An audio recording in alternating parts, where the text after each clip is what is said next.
Galera, beleza? Sejam todos bem-vindos. Hoje vamos para a nossa aula de número 3. Vamos falar sobre os tipos de força, parte 2, né? Vamos falar sobre atrito e força elástica, beleza? Gente, na nossa aula 2, nós falamos sobre força-peso, força normal e tração. Essas três forças, nós comentamos isso na aula 2. E hoje a gente vai dar continuidade na nossa aula 3 sobre atrito e força elástica, beleza? Tem um detalhe, pessoal, existem outras forças, ok? Só que elas não fazem parte desse momento que a gente está estudando. Claro que no decorrer do nosso curso, vocês irão ver as outras forças que existem. Existe força centrípeta, né? Enfim, outras forças que a gente vai ver no decorrer do curso ou nos próximos anos, beleza? Tranquilo. Por hoje, nosso objetivo é entender o que é atrito, força de atrito, cálculo da força de atrito, força elástica e o cálculo da força elástica, beleza? Vamos começar então, né? Bom, introdução. Pessoal, hoje a gente vai falar, como eu tinha dito para vocês, sobre a força de atrito e força elástica, ok? No entanto, existem outras forças, como eu bem falei inicialmente, né? Que não faz parte do nosso conteúdo no momento, ok? Bom, gente, primeira coisa que a gente precisa entender. É muito comum, muitos alunos não sabem disso ou confundem no decorrer do aprendizado, certo? E às vezes é muito cobrado nos vestibulares e os alunos acabam confundindo certos conceitos da física. Um deles é sobre o atrito e a força de atrito, beleza? Gente, olha, atrito é uma coisa, força de atrito é outra coisa. Elas se parecem, mas na prática são coisas diferentes, beleza? Então vamos entender o que é atrito. Só atrito. O atrito, pessoal, são as arranhaduras que existem nas superfícies. São as imperfeições.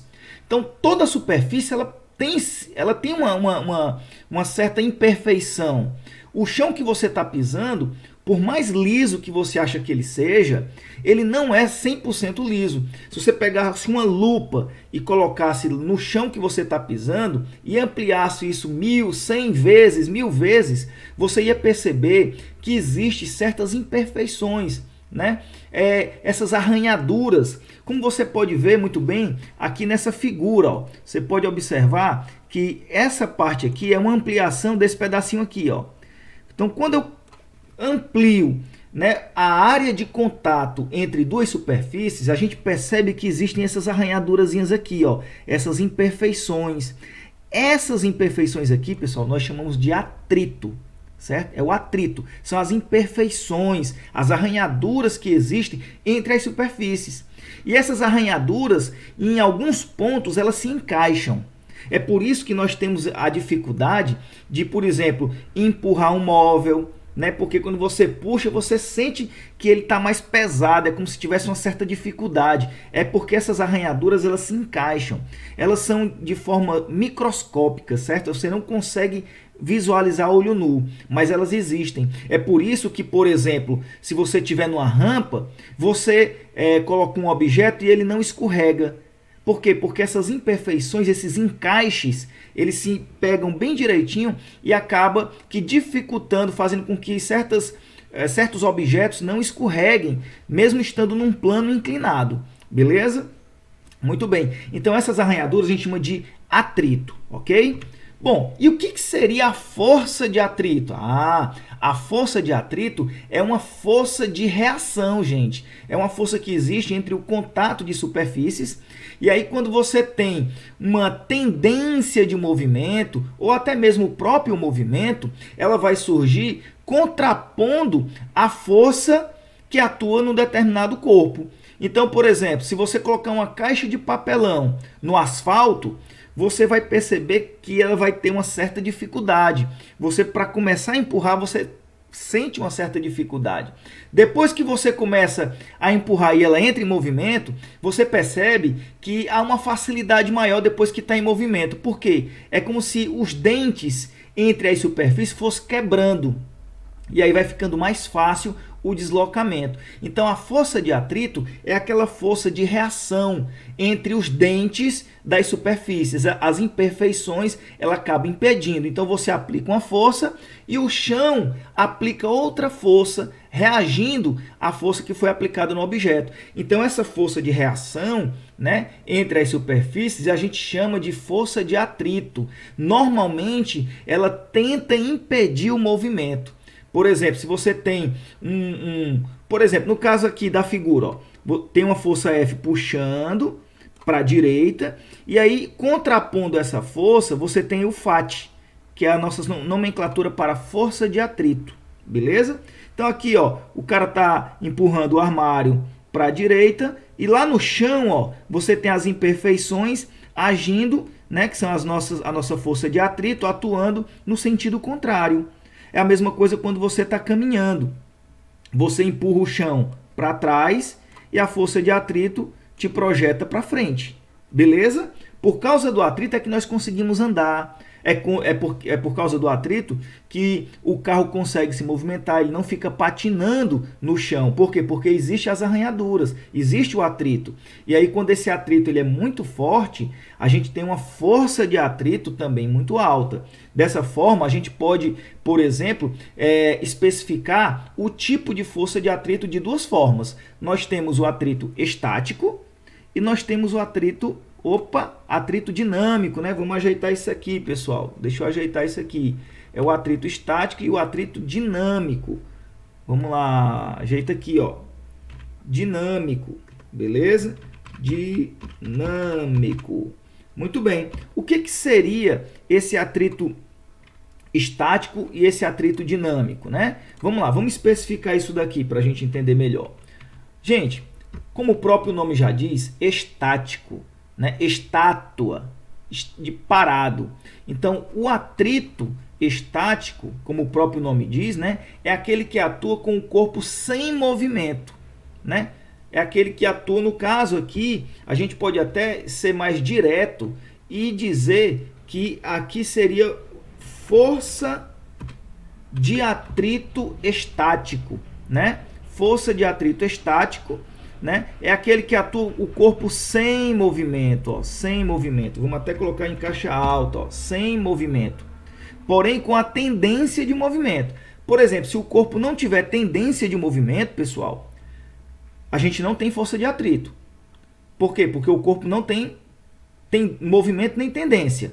Agora, a partir do momento que ele tem a tendência de movimento, ou seja, se eu colocar ele num plano inclinado, e a tendência dele era escorregar e ele não escorrega porque existe força de atrito. Beleza? Muito bem. Então, cuidado, porque, né, a força de atrito, quando o corpo está num plano como esse aqui, ó, deixa eu ampliar aqui para vocês. Ó, se ele está no plano, vamos supor, nesse caso aqui, ó, dessa figura. Pessoal, o bloco está parado, o plano é totalmente horizontal, então, se não tivesse atrito, ele escorregava para algum lugar? Não. Então, nesse caso, a gente só tem apenas o atrito, que são as arranhaduras que existem aqui, ó. Beleza? Mas força de atrito existe? Não. Por quê? Porque não tem ninguém empurrando, nem para a direita, nem para a esquerda. Então, e o corpo também não tem tendência de movimento. O que seria uma tendência de movimento? Seria a situação aqui, ó. Você tem um plano inclinado, e aí eu coloco a caixa aqui, e essa caixa não cai. Por que ela não cai? Porque existe força de atrito. O atrito, as arranhaduras aqui, vai gerar uma tendência de movimento para descer. Em contrapartida, eu vou ter a força de atrito aqui, ó, atuando para impedir esse movimento. Ok? Então, gente, cuidado. Aqui seria uma componente do peso, né? Então, você tem aí o peso puxando para baixo, mas a caixa não escorrega, porque existe a força de atrito. Então, a força de atrito é uma reação do peso, ó, de uma componente do peso, ok? Muito bem. E nós temos também, né, o atrito dinâmico, né? No caso aí a força de atrito dinâmica. Vamos escrever aqui, ó, para ficar melhor. Força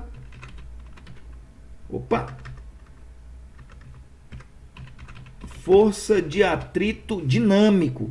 Gente, como o próprio nome já está dizendo, a força de atrito dinâmico, né, ela é uma força que atua quando o corpo está o quê? Em movimento. né? O dinâmico, o que é dinâmico? Aquilo que está se movimentando. Mesmo que exista as arranhaduras, né? O corpo continua, ele se movimenta. Significa dizer que o atrito, os dentes, né? As arranhaduras, elas fossem se quebrando e fossem tornando a superfície mais lisa, né? Mais fácil de deslocar. Então, podemos concluir que quando atua a força de atrito dinâmico, significa dizer que as arranhaduras são pequenas, são poucas, são baixas. Isso que significa dizer que o atrito dinâmico ele é menor do que o atrito estático, né? Ou seja, o atrito estático ele é maior do que o dinâmico. É como se o estático ele tivesse mais força, ele tivesse as arranhaduras fossem mais grosseiras, né? E aí você tem uma dificuldade maior. Depois que você quebra esses dentes, fica mais fácil o deslocamento. Então a gente tem o atrito estático e o atrito dinâmico. Lembrando, o estático sempre vai ser maior do que o dinâmico, beleza? Muito bem. Como é que a gente calcula a força de atrito? Né? A gente vai chamar de FAT, certo? É uma nomenclatura aqui para chamar de força de atrito, beleza? FAT. O FAT, pessoal, nada mais é do que o produto entre o coeficiente de atrito, chamado de μ, vezes a normal. A gente já estudou a normal, né? A normal nada mais é do que aquela força de reação, né? Que ocorre entre as superfícies, né? Normalmente, ela é uma reação do peso, normalmente, beleza? E aí, pessoal, o que é esse μ, né? Ele é o coeficiente de atrito. O que é o coeficiente de atrito? Pessoal, toda superfície tem uma característica diferente. A superfície de um asfalto não é a mesma coisa da superfície de uma caixa de papelão, né? Não é a mesma coisa de um piso, de um porcelanato. Então, para cada material eu tenho um tipo de arranhadura diferente. Por isso que eu chamo de coeficiente de atrito, ele é uma característica do material, da superfície. Cada superfície tem um valor específico de coeficiente de atrito, tá certo? E a normal já é aquela força de reação que a gente conhece. Então, o produto do coeficiente de atrito com a normal é exatamente o valor da nossa força de atrito, ok? Vamos lá, vamos fazer um exemplo. Ó. O bloco da figura, né, de massa de 5 kg, move-se com velocidade constante. Ora, se ele está se movendo, pessoal, a primeira coisa que vem na nossa cabeça é, nós temos atrito estático ou atrito dinâmico? Nós estamos diante do atrito dinâmico. Por quê? Porque o corpo está se movendo, beleza? Muito bem. Ele está se movendo com uma velocidade constante de 1 metro por segundo, no plano horizontal, sob a ação de uma força F, constante e horizontal. Bloco sendo puxado por uma força F. Então, vamos lá. Ele diz assim, ó, se o coeficiente de atrito entre o bloco e o plano vale 0,2, então lembrando, pessoal, quem é o coeficiente de atrito? É o nosso μ, aquele mzinho assim, ó, meio esquisito. É o μ, ok? A aceleração da gravidade, ela vale 10. Ele quer saber o módulo da força em newtons. Bom, pessoal, um detalhe importante. A força que atua aqui, ó, F, nós temos uma força F puxando para a direita, consequentemente vai surgir uma força de atrito apontando para a esquerda, certo? Por que aponta para a esquerda? Porque a força de atrito é uma força de reação. Então, se eu tenho uma força F puxando para a direita, eu vou reagir puxando para a esquerda. Só que essa força aqui é o dinâmica, é a força de atrito dinâmico. Ele está em movimento. E se ele está com velocidade constante, significa dizer que a resultante ela é igual a zero. Então, a gente tem assim, ó, força resultante sendo igual a zero, significa dizer que a força resultante que atua aqui é o seguinte, nós temos a força F para a direita menos a força, o FAT, né, para a esquerda. Então, eu vou botar negativo porque o sentido da força F, se ela for positiva, o que é contrário ao sentido da força positiva vai ser negativo. Então, isso tudo é igual a zero. Onde a gente passa esse menos FAT para o outro lado, ó, significa dizer que a força F que atua no bloquinho é a mesma coisa de calcular a força de atrito. Como é que a gente calcula a força de atrito? Nós aprendemos agora há pouco. A força de atrito é o μ, que é o coeficiente de atrito, vezes a normal. Quanto é o coeficiente de atrito? 0,2, porque foi dado na questão aqui, ó. Beleza? E quanto é que é a normal? A normal aqui, pessoal, é o peso. Ora, se eu o peso aponta para baixo, eu tenho que ter uma reação do peso que eu chamo de normal. Então, como é que eu calculo o peso? É a massa do objeto, que é 5 kg, multiplicado pela aceleração da gravidade. 5 vezes 10, 50. 50 vezes 0,2 é 10 newtons. Então, a nossa resposta aqui é a letra D, ok? Muito bem. Vamos agora para a nossa próxima força, né? A força elástica. Bom, pessoal, todo mundo aqui já viu uma mola, já teve a oportunidade de esticar um elástico, né? Até aquelas borrachinhas, né? De seringa, né? Quando você vai levar tirar sangue, né? A enfermeira coloca lá uma borracha, é a mesma aquela do estilingue, né? Da baladeira, aquelas borrachas que esticam. Isso tudo faz parte da força elástica, ok? Então, a força elástica é uma força restauradora. Professor, o que é restauradora? É aquela força que tenta colocar no seu ponto inicial. Então, veja bem, se você tem uma mola e você estica essa mola, você sente uma certa força de restauração. Se você soltar a mola, ela quer voltar para a posição inicial. A gente chama isso de força restauradora. É o elástico que você puxa, quando você solta, ele volta para o lugar sozinho, né? Então, isso acontece também de forma contrária. Quando eu aperto uma mola, ela quer estender, ela quer se esticar, né? Então, isso significa dizer que ela quer restaurar a sua posição inicial, beleza? Então, a força elástica ela também é uma força de ação, né? Ela contraria a força de ação. Ela é uma força de restauração, ela é uma força de reação. Se eu estico a mola, ela quer voltar para a posição inicial, beleza? Muito bem. E aí, como é que a gente vai fazer esse cálculo da força elástica, né? Muito bem. A força elástica, ó, F de força e é L de elástico, tá certo? Então, a gente chama de Fel. A força elástica, ela é calculada como sendo a constante da mola vezes a variação do deslocamento dessa mola. Muito cuidado com isso agora, gente, porque algumas pessoas elas entendem errado. Por exemplo, está aqui a mola, aí eu pego essa mesma mola e estico ela. Vou esticar a mola. Pronto, estiquei a mola, coloquei um pezinho aqui, ó. O que significa esse ΔX? Você pode chamar da letra que você quiser, pessoal. Contanto que você entenda que esse valor que vai ficar aqui, ó, no ΔX, ele representa o quanto que a mola esticou. Por exemplo, se a mola aqui tinha 5 centímetros, beleza? Tinha 5 centímetros. Aí eu estiquei a mola e ela passou a ficar com 8 centímetros. Então vamos botar assim, ó, 5 centímetros e ela passou agora a ter 8 centímetros. Significa dizer que ela esticou quanto? Ela esticou esse pedacinho aqui, ó. Esse pedaço aqui, pessoal, foi de 3 centímetros, concorda? Porque 5 mais 3 dá 8. Então, ela aumentou 3 centímetros. É exatamente esse valorzinho aqui, ó. Você vai colocar aqui, na hora que você for calcular a força elástica, o quanto que ela aumentou. Não é o tamanho final, é o quanto que ela aumentou ou diminuiu. Beleza? Professor, e esse K? O que é esse K? Gente, existem vários tipos de mola. Cada mola, tem mola que é feita de material de alumínio, tem mola que é feita de ferro, tem mola que é feita de bronze. Cada material, ele tem uma especificidade diferente. Então, essa constante da mola vai depender do tipo de material que ela é feita. Por exemplo, você já imaginou aquela mola que existe no caderno? Tem mola que se você esticar muito, ela não volta mais. Isso é uma característica do material. Então, isso aqui é dado na questão, gente, certo? É a constante da mola, vai depender do material que ela é feita. Então, você não é obrigado a saber qual é o valor de cada constante de mola de cada material diferente. Então, a questão vai te dar, beleza? Vamos fazer um exemplo aqui, ó. Sabendo que a constante elástica de uma mola, ó, constante elástica, já está dizendo aqui que esse aqui é o valor do nosso K, ó. É o K, beleza? É igual a 350 newtons por metro. Então, aqui é o valor do K, ó, 350 newtons por metro. Beleza.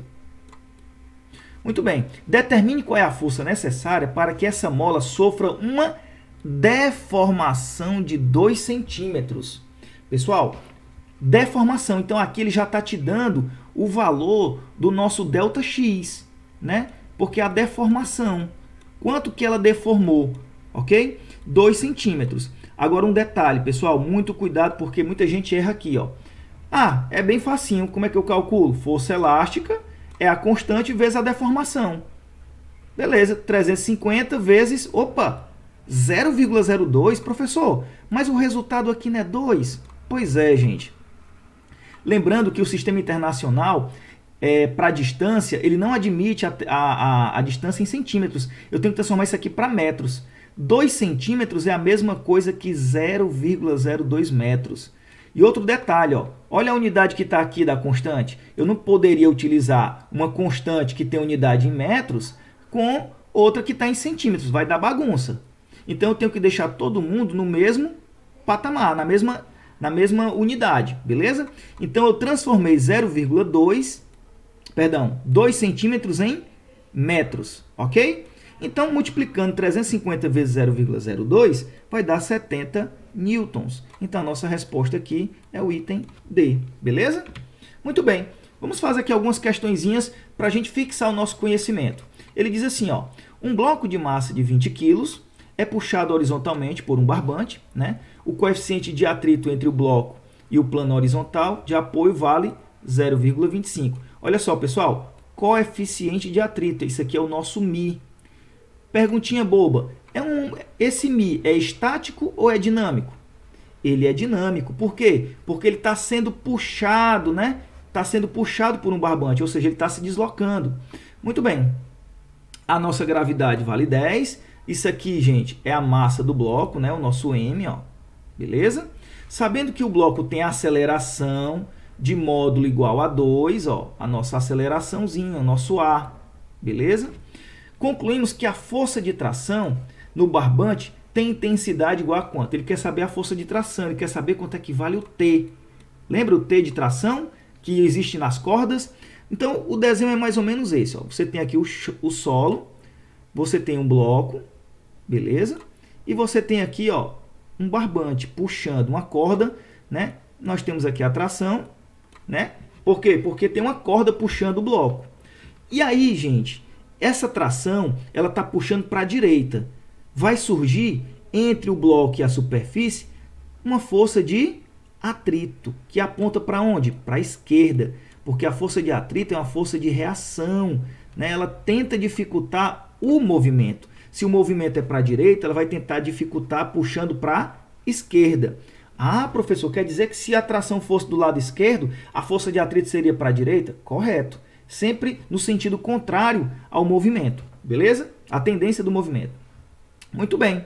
Então, o que é que a gente tem? Partindo aqui, pessoal, pela nossa segunda lei de Newton, nós temos o seguinte, ó, que a força resultante é igual à massa que multiplica a aceleração. Mas quem é a força resultante? Ora, é o resultado dessas duas forças aqui, ó. Como o deslocamento está ocorrendo para a direita, eu vou considerar aqui, ó, positivo. Então, vai ficar assim, ó. Quem é que está apontando para a direita? A tração. Então, vai ser a tração. Aí, nós temos aqui a força de atrito. A força de atrito está apontando para a esquerda, contrário ao que eu determinei. Ora, se para a direita é positivo, quem aponta para a esquerda é negativo. Então, vai ser tração menos o Φ. Quer dizer que a força resultante aqui é a subtração da tração com o Φ. Exatamente. Então, a massa vezes a aceleração. Substituindo aqui, pessoal, ó, a gente passar para cá, ó, a gente tem, como ele está querendo a força de tração, ele quer encontrar o T. Ó. O que é que eu vou fazer? Vou deixar o T sozinho. Para o T ficar sozinho, o atrito vai ter que sair de perto dele. Só que o atrito está diminuindo. Vou passar para o outro lado como? Somando. Vai ficar a massa do bloco vezes a aceleração mais o Φ.